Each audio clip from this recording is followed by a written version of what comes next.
Hello, this is Mark. I'm a local historian, perpetual grad student, and now I guess the publisher of Informal History.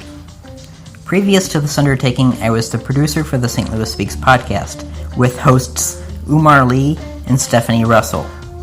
It was a fantastic experience. We published over 70 episodes, held live events in area coffee shops, and got to partner with organizations such as the Griot Museum of Black History to amplify events around community storytelling. But something was missing. I reflected on the energy that I felt at this launch party held at Earthbound Beer for the St. Louis Anthology, produced by Belt Magazine, packed to the brim with authors who had contributed their essays, their family members, friends, and a community eager to learn more about itself. What editor Ryan Schuessler captured in the anthology was a fantastic glimpse at a diverse and not always pretty interpretation of St. Louis, historically and as it is now. I wanted to create a platform to continue what the anthology awoke, an independent glimpse at the St. Louis experience through the eyes of writers, historians, poets, and anybody with a story to tell. We don't require that you have a PhD. We only require that you have an interesting and original narrative. Informal History is a space for the professional and the amateur historian to come together.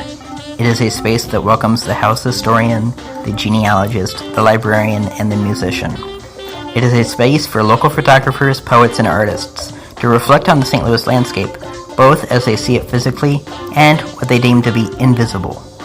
Most of all, and I believe most importantly, Informal History will cater towards the examinations of contemporary St. Louis history. Informal History will span in print and podcast a bridge between the fall of Pruitt-Igoe to the great pandemic of 2020, from Shamo Pots to Ingracia Balls and Speed Humps, from the introduction of Bi-State to the last ride of the Loop Trolley, from the unmasking of the Veiled Prophet to the uprising on the streets of Ferguson. I am proud to be working with the individuals who have volunteered to participate and look forward to bringing the community an independent, subversive glimpse at the contemporary history of St. Louis. Informally speaking, of course.